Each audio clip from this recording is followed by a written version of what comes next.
What's up, everyone? Champ Bet's back again for the UFC prediction video. This time, for Neil Magny versus Carlos Prates, UFC Fight Night, Las Vegas 100. Oh my God, we made it to number 100 for the Apex. I'm excited for this card.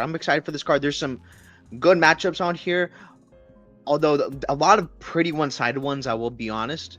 And a lot of fights have fallen off, sadly. So, anyway, kind of glad I'm doing this late. Why am I doing this late? I've been pretty busy and broke my middle finger. I thought it was dislocated at first, but doctor told me it's broke, so it is what it is. But I'm fine. I'll live.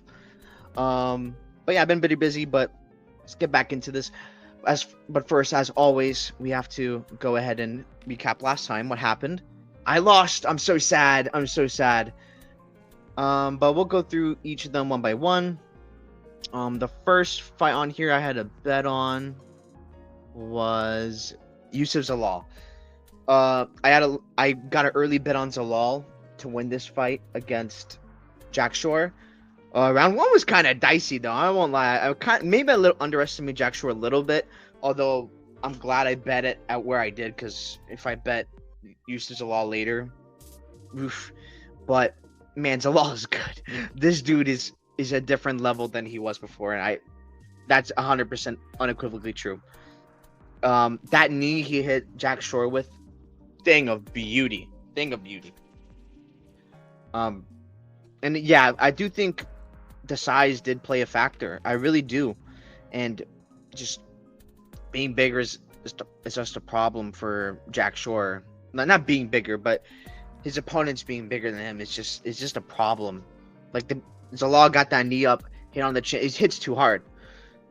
Jack Shore needs to go down to 135 to have success again. I do think. And Jack Shore is good, and he showed he can compete at 145, but it's tough. Next one I had a bet on it is Charles Jourdain versus Victor Henry. I wish I bet more. It is what it is. It can only look after the fact. Man, yeah. I knew going into this one is like Henry doesn't have stopping power at 135. I don't think Jourdain will be. I think Jourdain will be literally just fine on the feet at any point. He can do his crazy things as always, and he'll be hit a lot harder. And it's like he's so big, he's gonna outstrike Henry in the grappling, which is 100% true. And to finish Henry, who's pretty much been unfinishable, in freaking insane with the guillotine. But he's got one of the nastiest guillotines in the game. Charles Jourdain 100% does. So props to Charles Jourdain. He did something that no one else ever done to Victor Henry. So props to you.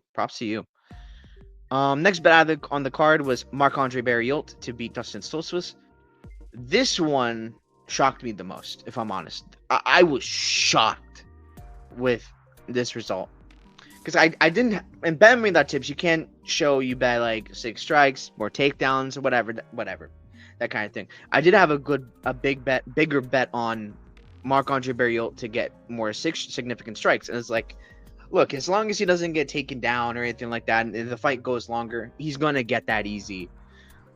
He gets hit by a leg kick to begin with in the fight, and then it just gets completely controlled. I was like, well, I didn't expect this to start like this. That's what's going on here. I mean, okay. And Stoltzfus did a good job controlling. And I was like, it's okay, because Marc-Andre Barriault gonna be able to at least get out of the round and then really push it on. It's like, oh, let's restart the rounds. Stoltzfus is gonna slow down. But then Marc-Andre Barriault's able to get out of that position, and he starts trying to do his thing. He tries to melt dudes and puts Stoltzfus against the fence and throwing a bunch, forcing an exchange. Dustin Stoltzfus sleeps him. What? Stoltzfus sleeping someone? Like, I don't want to hear any more about like this glove thing, where it's like, oh, glove, there's no KOs anymore. Dustin Stoltzfus just got a KO. I don't care if Marc-Andre Barriault just got KO'd by Joe Pyfer not that long. I don't care. Stoltzfus got a KO. This gloves narrative it's nonsense to me. You can still get KOs with them. And Marc-Andre Barriault still isn't necessarily like an easier guy to finish. Sure, probably easier to finish than he was in the past, but damn, I could not believe that. I thought Stoltz's, or not Stoltz's, but I thought Barrios probably like the best bet of the card. Maybe not best bet, but because if we're thinking about value, stuff like that. But I thought he was like, he's the safest pick of the card. I couldn't believe that. I can't even be mad I lost my money there. It's like fair play, Dustin Stoltzfus. I'll probably bet against you again because I don't think you're good. But fair play, fair play. And then my main event pick, my biggest bet of the night, Amir Albazi. The guy I had as my profile picture. Oh, I was so sad. Moreno did great in this fight. He looked incredible, back to form. Albazi, the main thing that really made me like Albazi in this fight, I thought he'd be able to get takedowns and he'd be able to control Moreno. Didn't really happen so much. And I did think the Albazi has power. He does have power, and he'd be able to find a moment to like land a big shot, like an uppercut, and maybe drop Moreno and then get into the grappling exchanges. Just wasn't able to do that. Moreno was too fast and too quick. Chin was doing fine. Not like Albazi had crazy amount of volume. To be honest, he threw out his jab a lot, and he's got a really good jab. He does have a good jab. So I totally get doing that a bunch, but it's just not enough at the end of the day. So I'm not too mad at taking the shot on that because I really did think it was like a great, like not great in retrospect, but I did think it was like, this is a spot I'm willing to go in on. I'm willing to go in on this guy right here. It is what it is. You can't win all of them. So, oh well, we shall bounce back. I did have another bet on here too, or it's not on here, but I thought I put it on here. It didn't. It was completely nullified. I bet Kyle Machado in the distance only, because I didn't think Ribeiro was gonna get rid of Machado. I thought Machado would drown him later on in the fight, but that didn't really happen. So whatever. It was a null and void bet. But yeah, that's how I done the card. Not great, mostly because of Amir Albazi. It is what it is. I'll live for another day. So now, let's go over the rest of that card. So I did all right on picks. I got 9 out of 13. I started off with picking Jamie Lynn Horth. I wasn't able to watch this because my Wi-Fi went down. I didn't actually go back to watch this one. I'm definitely gonna go back to watch this one because I saw Jamie Lynn Horth is fighting my girl Miranda Maverick on the Tampa card, which I'm going to be in attendance for. I'm very excited for that. But from what I heard, I guess Jamie Lynn Horth did just a little bit more with like damage, stuff like that. And Petrovic mostly had takedowns, but it was arguable Petrovic probably could have won. But yeah, it was. I heard it was like not a good fight. I mean, I saw like the very beginning of the fight, round 1, and then my power went down, which sucked. And yeah, it basically summed up to that.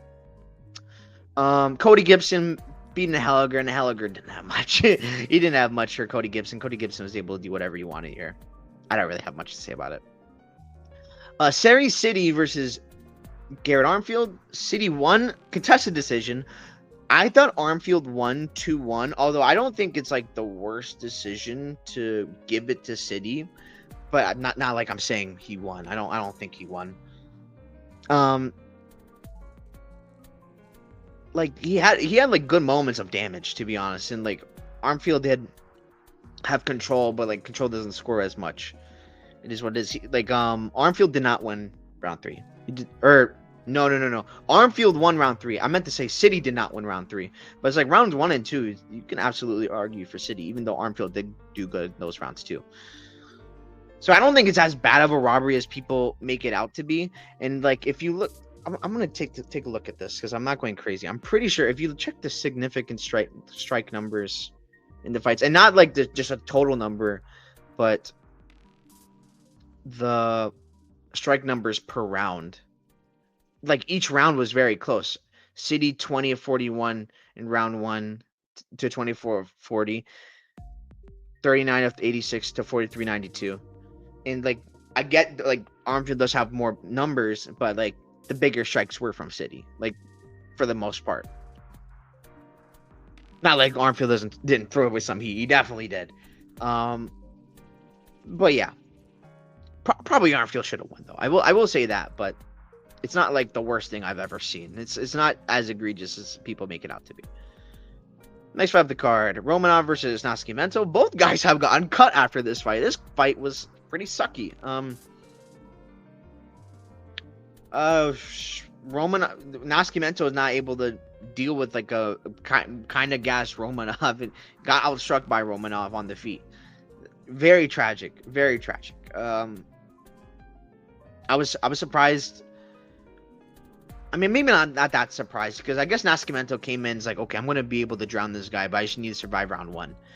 I'm guessing that's what his mindset was going in. And so he did that, but he couldn't really capitalize on it when he was tired. He kind of got outstruck, like I said, so Freddie yikes. Like, I think he won round 3 with Nascimento, but round 2, I mean, Jesus. Dude was actually outstruck. Props to Romanov. Not in the UFC anymore, so that sucks for him. I feel bad, but it is what it is. Talked about this one. This one. Oh, I wish I pulled the trigger, because I wanted, but it was like, it was not plus money anymore when I was like looking at it. I did live bet it. As a hobby here. After like, was it round 1 or it was definitely round 1. I was like, damn, this is surprising. Eamon Zahabi was doing whatever the hell you wanted with Pedro Munhoz, and I'm like damn sure that what I said about Munoz is true. He's washed. He is washed. He's not the same guy anymore. If a guy like Eamon Zahabi is just doing you like that, what can I say? Like, you're not top 15 anymore. You're definitely not. Maybe Zahabi is, and I mean, you just beat Javi Basharat, which I do think is a really good win. But like, Munoz just not there anymore. It's sad to see, because Munoz was really, really, really good at one point. He's still like all right. He's not a bum. I wouldn't say that, but not the same guy he is anymore. It is what it is. That's how it is in MMA. Good one by Zahabi. He looked freaking great. He's really awkward. His style is really awkward in his striking, but it works. It works, and he did good striking in this fight. Like, props to him. Mike Malott versus Trevin Giles. This was kind of a yikes thing. Like, Mike Malott clearly won, but like, oh man, Trevin Giles barely did much at all, and I was like, Mike Malott, what is going on? And to be fair to Mike Malott, he fought a disciplined fight, and I think that was the right thing to do. Don't go crazy. Don't do stupid stuff. I was thinking he could fight like that and get a finish on Giles. Didn't end up happening, but again, not forcing things. That's for the best. Giles was just staring at him a lot of the fight. Malott just won off volume for the most part. They clearly won off volume. Did what he had to do. Just fought smart. So respect to Mike Malott. Talked about this one. I was gonna bet on this one, but I forgot to put it up on BetMA.tips. But I actually did put like a little bet on Ariane De Silva. I was wrong. I was right in that De Silva striking. I mean, there's not, you don't have to be a scientist to be right about this. Like, her striking is freaking good. Her striking is really good, and her takedown defense was was good in round 1. But once Jasmine was able to pass that barrier, which I knew was like, is dangerous to bet against Jasmine in Canada. You do not want to put much money against this girl in Canada if you're ever going to do that. It's just a recipe for disaster. And I didn't put too much against her this time, but I did put a little bit on Lipsky's. Like, I think she's a pretty good underdog here. And like, she did showcase that in round 1. But like, once you get that takedown, Jasmine's a monster on top. Jasmine, that absolute monster. She's freaking good, and that dog in her is just gonna it'll take her far in this division. I don't know about like how far, but she's doing good for herself. Just Jasmine had to find the way to make it work, like get past that first level takedown defense, and once she's on top, she's able to do whatever the hell she wanted to De Silva on the ground. And again, fair play. It's kind of what I get for going against Jasmine in Canada. I'm not shocked. I wasn't going to be shocked getting that one wrong. Brenton Ibero beats Kyle Machado. I kind of thought Machado won this fight, to be honest. But I'm not gonna say it's like worst robbery ever. It was close. It gets 2-1 either way. Machado just had more output. Brent Barrow hit better shots, but he didn't throw much to be honest. And I leaned with Machado because of that. But these guys are not good. Both of them are not good. I think Kyle Machado did end up getting cut, or maybe like released for like not released, but like his contract went out. Fair play. He doesn't looking too good. He might have a home at 205, but he's got improvements to make. He does. Brenton Barrow, I'm willing to fade against this guy with anyone, and I would even for Kyle Machado, wasn't even that great at heavyweight. Although he did compete pretty well with the guys he did fight, like Mick Parkin and Dontel Mays. Brenton Barrow is just tragic. It's not good. It's not good, and I'm gonna be willingly fading this guy again. No problem. Aaron Blanchfield beats Rose Namajunas. I really wasn't confident about this. I felt pretty justified in that after the fight because it was like 3-2, and I thought it could have went either way. To be honest, I felt like a lot of people were 3-2 Blanchfield, which is, I'm not going to say that's wrong, but it's like I think there was an argument for Rose to win that fight. Although everyone's saying like round 4, I thought round 4 was Blanchfield. I thought round 3 had a better argument because I didn't think Blanchfield did a crazy amount of work on the ground, and like Rose Namajunas did good work at the beginning of the round. So I was like, that was the round I thought was a toss-up. I did end up giving it to Blanchfield because I did think she did just enough, but I thought it was like, it was close. Man, props to Blanchfield. She's an absolute dog. And some of the things I saw in like the He-Boss fight, I think were definitely true in this one. And it did come to get Rose here, like getting taken down by Blanchfield. Blanchfield, I'm not sure if she's really improved her wrestling, but like the physicality was on her side this time as opposed to last time against not Blanchfield, Fierro. So, hey, props to Blanchfield. Big comeback, 5-round co-main event. I hope she keeps getting 5-rounders because I think she's a good style for 5-rounders, and she's fun to watch in a 5-rounder. Yeah, this was a great fight. I really like that fight. So, props to Blanchfield. And I talked about the main event, so perfect. Let's get on to this next UFC fight night. Melissa Mullins versus Claudia Segula. I want to pick against Mullins so bad. I watched weigh-ins. She looked okay, Mullins, but she missed weight. Again, yeah, she's not good, but I'm going to go with Mullins. I think she's going to be the more physical girl. I think that will still be true here. I refuse to trust her with my money after that last one, and her missing weight again. Eesh, not so great, but I do think she should get the win here. She should. I'm kind of rooting for this Polish girl, but from what I've seen in tape, I'm not crazy about what I've seen. Maybe she's still young, so she's probably getting a lot better. I'm kind of rooting for her, I won't lie, but I just don't see it here. I hope she improves and gets better though. This Claudia girl. Yeah, give me Melissa Mullins to win. Being more physical, and being able to hold her against the cage kind of thing. Tresean Gore versus Antonio Tricoli. Gore KO round 1. Tricoli's awful. He's not good, in my opinion. I don't think he's that good. Sure, could he have success on the ground? Yeah, I guess he's massive. But Gore is just...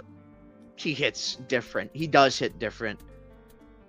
I don't think that's going to be true here. Tricoli is so hittable. I don't think it's going to work out in Tricoli's favor.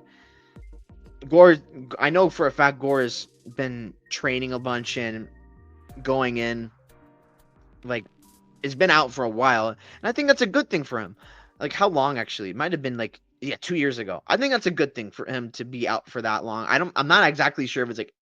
I haven't done too much research on this fight. I don't have a bet on it. Not looking to be super involved in it. But he's been out for a while. Been training for that whole time, I'm pretty sure. If not, maybe like an injury has set him back, but I think he's going to be better in that time off, and I think that's going to be better than what Tricoli has to offer. So give me Tresean Gore. I think he KOs him. This is a great fight. This fight's going to be so good. Cody Stamann versus Damon Blackshear. I got Blackshear to win a decision. I think he'll have grappling success here against someone who is a really good wrestler. Don't get me wrong, he's a good wrestler. He's good go boxing too, Stamen. But like Damon Blackshear's been fighting tough fights, at least in his losses. Not the wins, not so much, to be fair. But like Farid Basharat, Mario Batista, people say arguably won that fight. I don't think so. I thought Mario won that fight. Montel Jackson, who just, I mean, wasn't really a fight, that one. He just got put at 1-2, put down. But Stamen doesn't hit the same as Montel Jackson. I think Blackshear's gonna be able to get a bounce back win here and get a good win. Blackshear's really good. I think he gets an. I mean, I already just said that. I literally just said that. I think he'll get takedowns against Cody Stamen, win via control, have good sub attempts, but probably not get Cody Stamen in them. That's what I think's gonna happen. Oh, this fight's so hard to pick. Charles Radke versus Matthew Semmelsberger. My brain is kind of telling me Radke, but you know what? I'm going Semmelsberger. I'm going with the guy with the back against his back against the wall, coming off a bunch of losses. He's got all the talent in the world. By the way, I don't think I'm going to be betting this one. If I do, it's going to be a tiny bet.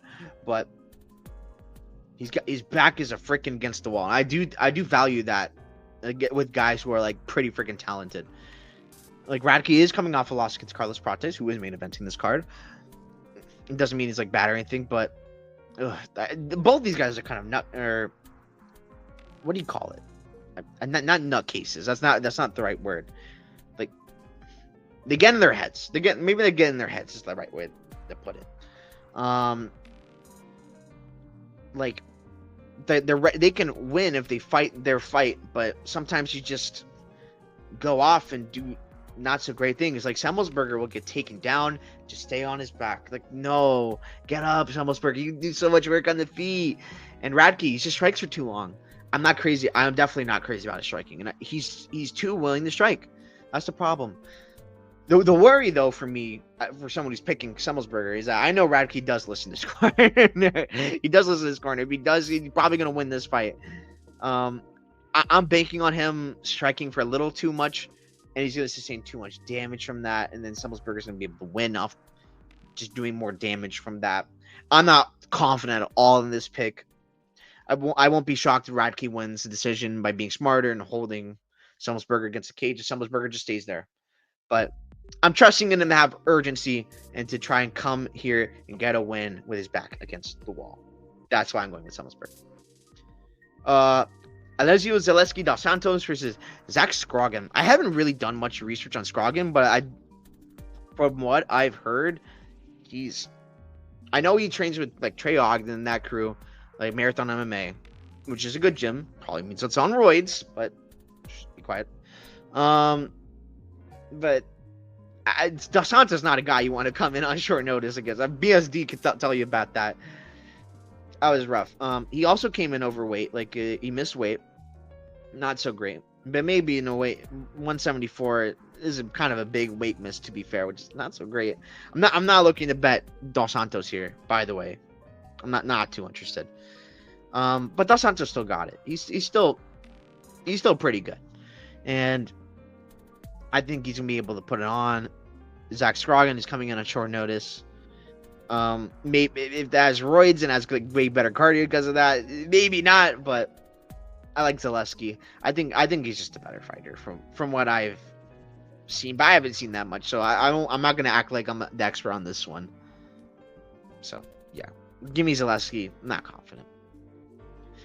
Kotovius, I don't know how to pronounce this guy. It's Ramius versus Gaston Bolanos. I like Ramius to win this one. I had a pretty nice bet on him on the Contender Series. I didn't track it on Bet Tips, but because it was more of like I bet it before the fight, and I like this guy.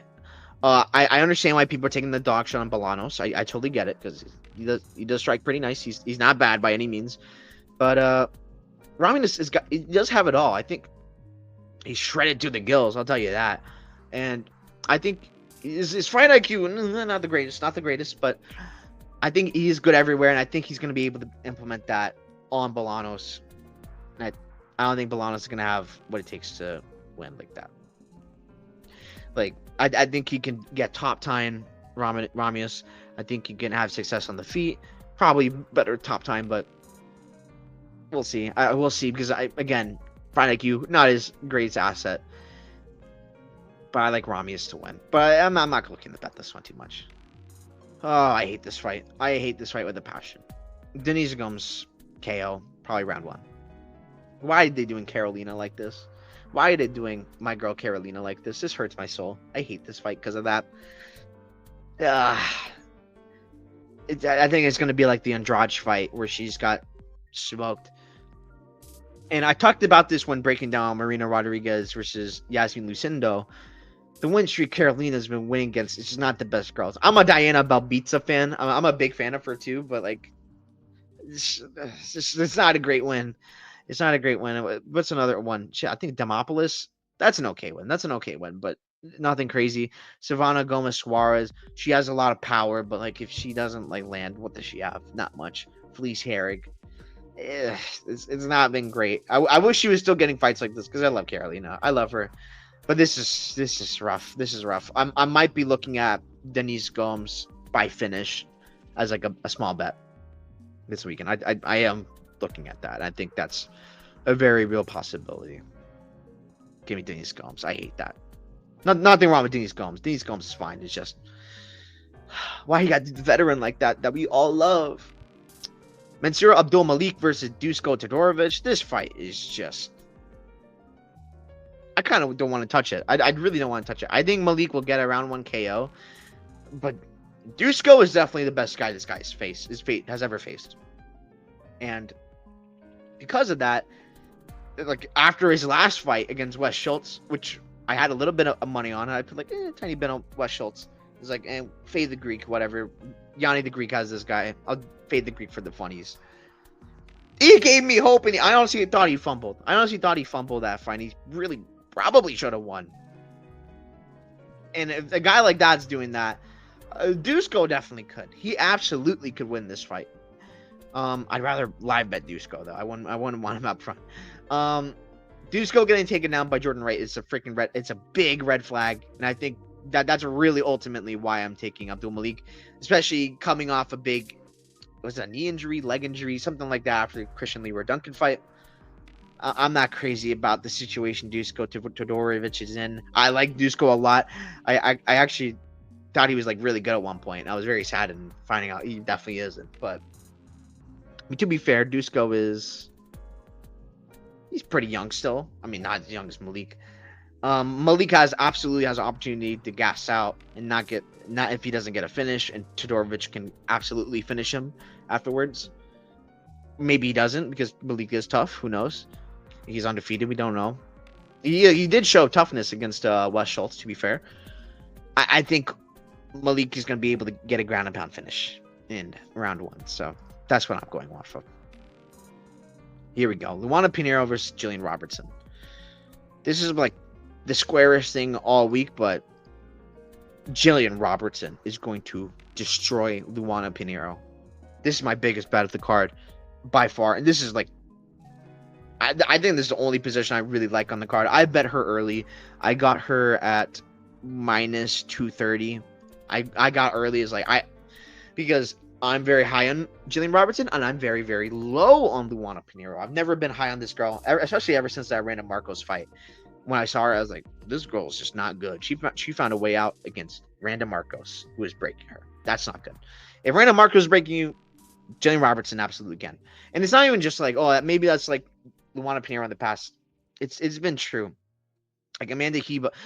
Like, the big worry here for Jillian Robertson, she gets finished. She gets finished in like round 1 before Luana Pinheiro gasses out. I think that's fair, but she wasn't able to finish a girl like Amanda Hebas in round 1, who's shown to be chinny at 115. So if she's not finishing her, I don't think she's going to be finishing Jillian Robertson, who's going to be big, who's already shown to be bigger. We're just looking at weigh-ins. She's bigger than her. It's definitely improving her striking. Her striking looked the best it ever has against Waterson. I'm not saying that because like, oh, she outstruck Waterson. There's nothing to do with that. I'm talking about technique alone. You can just definitely tell the boxing, at least, I think looks a lot better than it ever has. I think the kicks need a little more work. I'm not crazy about them. They look slow to me. But she's making improvements, and that's about freaking time she's making improvements, because it felt like for so long she hasn't. And her takedowns are improving too. Luana Pinheiro might be a little tough to take down early on, but again, she gasses. Jillian Robertson's going to keep coming forward, and trying to. Hey, this is my freaking fight. This is my type of fight, and I'm going to inflict damage upon you. I'm going to get a finish any way possible if I can. Jillian Robertson's an absolute savage. Great nickname for her. What else do I want to say? There's more. On the ground, it's just not even close. Like, Pinheiro doesn't have like a bad ground game, but Jillian Robertson's a whole nother level. It's a whole nother level down there. And if she gets on top, it's just a nightmare. If Pinheiro takes her down like with like a judo throw, which, by the way, if she does go for a judo throw, Jillian Robertson absolutely could take the back just like that. And I bet you she's been training in camp for that. If for that situation that happens, I think Luana Pinheiro would be foolish. Try and take this fight on the ground on her own terms. I think that'd be foolish. But yeah, the ground game is not even close. I think the striking's getting better. And worst case scenario, how I see this fight. Worst case scenario, Luana Pinheiro wins round 1, outstrikes Jillian Robertson. Jillian Robertson not able to get takedown. Round 2, toward like the first half, she outstrikes Pinheiro. But Jillian Robertson's gonna get to her in round 2. She will absolutely get to her because she will gas. And like maybe she does enough in round 2. Round 3, Jillian Robertson's gonna come in and go for the freaking kill, and I think she'll at least get a 10-8. She'll at least get a 10-8. I think that's like the worst case scenario, and I think she can absolutely get a finish. And I think she does get a finish against Luana Pinheiro. Her boyfriend just got kicked out of the UFC. Mateus Nicolau. I think she's next. Luana Pinheiro. Give me Jillian Robertson all day. She's the biggest bet on the card. By far. I love her here. Elbows on top. Threatening the subs. And this girl, Luana Pinheiro, just got subbed by Angela Hill. Angela Hill is not no crazy sub threat. If you're going to sub by her, Jillian Robertson. Nightmare to deal with. So, yeah. Next, we have the card. This is actually the co-main event, because I know this fight fell off. That's sad. Gerald Meerschaert versus Reiner de Ritter, excuse me. Gotta say it right. I like Reiner here. I think he gets a sub in round 2. This dude is massive against Jared Meerschaert. He's like he's a whole other like, what's it, inch or like 2 inches, something like that. I mean, you can even like just look at this. Like, it's clear like one guy is way bigger than the other. I think that's gonna matter a lot. Yes, I get it. The Ritter does slow down. That's absolutely true. And like, oh, GM3 come back. GM3 slows down too. He slows down too. I'll happily bet against GM3 again here, like I did with Edmund. Edmund really. Oh, Mark Smith. Oh, it's whatever. Should stop the fight, but whatever. How Meerschaert's been fighting is just not sustainable. It's not sustainable. And Meerschaert's best path to victory is the Ritter's best path to victory in terms of like. They're gonna go to the ground. They're gonna go to the ground. The Ritter is better on the ground in my eyes from what I've seen. Like I've been following the Ritter in 1, and dude's got absolutely starched by Malinkin 2 times. Malinkin is a monster. That dude's a freaking monster. Like a heavyweight coming down light heavyweight, then middleweight, which in 1 is like 205. Make sure I'm getting that right. I don't remember the weight class exactly, but they're like 1 weight in 1 FC 1. The weight classes are like 1 above. So like middleweight, I might be 205, and then I don't know what light heavyweight would be. Maybe 215. I don't know. But this, I mean, he got absolutely manhandled by Malinkin. He did better in the second fight, but like, he just survived more in the second fight. But if GM3 was in there, he gets starched as quick, if not quicker, than the Ritter. I think on the feet, the Ritter is going to be better. Which isn't saying much because he's not crazy. He's not crazy on the feet. Nothing crazy. He's gonna be faster than GM3 on the feet. Again, nothing crazy to that. I like the Ritter here. I think I'm not sure. I wasn't planning on betting it, but I think I'm gonna end up betting on the Ritter. I think this is a setup spot by the UFC to get him a win here. I like him here against GM3. I'm not gonna cover this because already went over, or not we already went over, but like that fight got canceled, sadly. That was a really close one. I think I would have ended up going with Sopaj if you're just curious, but yeah. In the main event, we have Neil Magny versus Carlos Prates. This makes poor Neil Magny, but I'm going to go around 3 KO for Prates.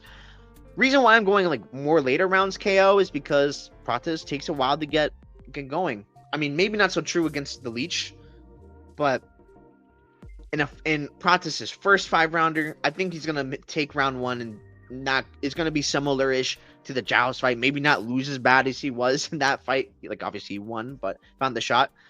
But I think he's going to take it slow, take it easy, not do dumb things, attack Neil Magny's leg. I like the over 1 round a lot. Like, that's probably how I'm going to play this. Either over 1 round or, like, over 1 round, Prates win. Let me actually take a look on that in Bovada. Over 1 round, Prates to win, -140. I like that. Over 1 round, -250. I think that's all right. That's an all right parlay piece. I like Prates to win. Just way too clean of a striker. He's gonna get to Magny at some point, is what I think. Would I be shocked with a Magny win? To be honest, not really. It's not like Prates is like unbeatable. It's not necessarily true. He's been looking like that in the UFC, but nah, Prates. This dude is freaking nasty. Him and Kaio are my favorite fighting nerds, and I think they're like the best ones by far.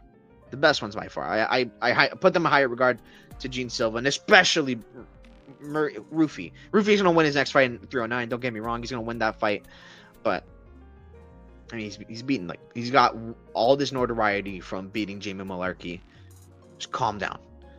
But no, Prates I do think is like the real deal. This dude is extremely good on the feet and is freaking nasty, and he's like a superstar. This guy's like a superstar. I love this dude, Carlos Prates. I think he's gonna KO Magny, TKO him in the 3rd round, and in the later rounds, I do believe is when Prates is gonna be able to get a finish. So that's what I think. That's the card. Let me go through each one and like go more takedowns, more significant strikes, because those are what I more so am pretty good at predicting. I think more takedowns. Melissa Mullins is a fine bet. I'm not sure what the odds for that will look like. Probably not so great, but I think that would be interesting.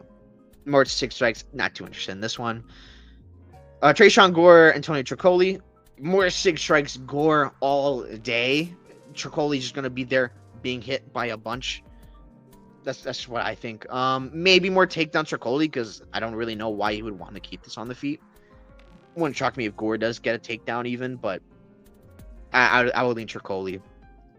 Not crazy about that. More takedowns to Mom Blackshear is what I would be interested in here. More 6 strikes, and it's a little dicey for this one, but more takedowns Blackshear I think will happen. I think he's gonna be one getting takedowns here. Semmelsberger, Radke, more takedowns Radke probably be a good look. He'd be kind of foolish. It'd be foolish if Semmelsberger went for takedowns. I'd be really confused why he would be doing that. More 6 strikes, I think Semmelsberger is fine, but I'm not too crazy about that, because it's possible he's just up against the fence and then Radke's just landing some, and they end up counting more 6 strikes for him. Dos Santos, Zach Scroggin. I don't know. I don't feel like I know enough to really give a great opinion on this, so I'm not sure off the bat. I guess I would go Ramius more takedowns. I would, but I'm not so super crazy about that. I would go Ramius more takedowns if I had to pick one. More 6 strikes. I don't know. Carolina versus Denise Gomes. Denise Gomes probably more takedowns. I think she'd just be more physical and be able to take down Carolina. I do think more 6 strikes Gomes probably is a good look. Like I was thinking, I'm a little hesitant at the 6 strikes because maybe Carolina can like jab at range and land more volume, but I don't know. I especially if Gomes does get a takedown, she's gonna be landing big shots on top. Probably Gomes 6 strikes is the way to go. Malik 6 strikes is probably pretty good. Malik takedowns is pretty good if it plays out how I think it does. If you do think Todorovic does go to later rounds, it might be a little dicey, but I don't think he'll get enough takedowns and stuff like that to be able to get that. or strikes. Jillian Robertson, Luana Pinheiro with more takedowns. Actually, to be fair, because the worry would be Pinheiro does get a judo throw and then Jillian Robertson sweeps and then gets a finish. That would be the worry. But I think more likely than not, Jillian Robertson will be able to get takedowns, get more takedowns. I think she'll do more damage on top. But the Sig Strike one's a little more shaky, though. I will say that. So, but I think more takedowns, Jillian Robertson would be the way to go.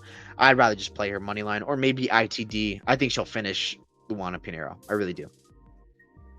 Reiner de Ritter, I think more takedowns.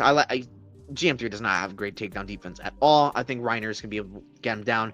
He's big. He's massive. I think he's gonna be the one getting the takedowns here. Probably more 6 strikes too. He's more fluid guy on the feet. He's gonna be probably the one on top. If there's gonna be damage from him on top, that's gonna be counted as 6 strikes. I like Reiner. I like those ones probably the most out of most of the ones I've said today.